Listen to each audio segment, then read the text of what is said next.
இன்று உலக வானொலி நாள்.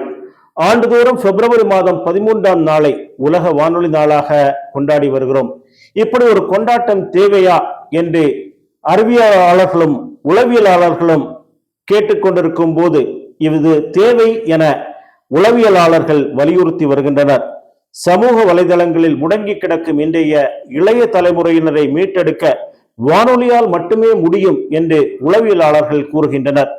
இன்டர்நெட் அடிக்ஷன் எனப்படும் இணைய போதையில் சிக்கி தவிக்கும் குழந்தைகளை சீராக்க இந்திய அரசு இந்த ஆண்டு வரவு செலவு திட்ட அறிக்கையில் பெரும் தொகையை ஒதுக்கியுள்ளது. வருமுன்னர் காப்பதுதானே புத்திசாலித்தனம். இதை பல பெற்றோர்கள் உணர்ந்துதான் தங்கள் குழந்தைகளுக்கு வானொலி கேட்கும் பழக்கத்தை ஏற்படுத்தி கொடுத்துள்ளனர். வானொலிக்கு செவிசாய்க்கும் குழந்தைகள் சமூக வலைதளங்களில் அதிக நேரத்தை செலவிடுவதில்லை என்று ஆய்வு முடிவுகள் நமக்கு சொல்கின்றன. வானொலி கேட்கும் குழந்தைகள் நேர மேலாண்மையில் சிறந்து விளங்குகின்றன. போட்டித்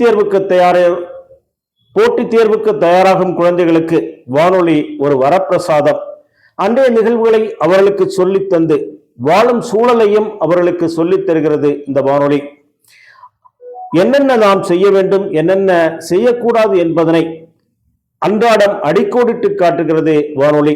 குழந்தைகளுக்கும் இளைய தலைமுறையினருக்கும் வானொலி ஒரு உற்ற தோழன். நேயர்கள் அனைவருக்கும் இனிய உலக வானொலி நாள் வாழ்த்துக்கள்.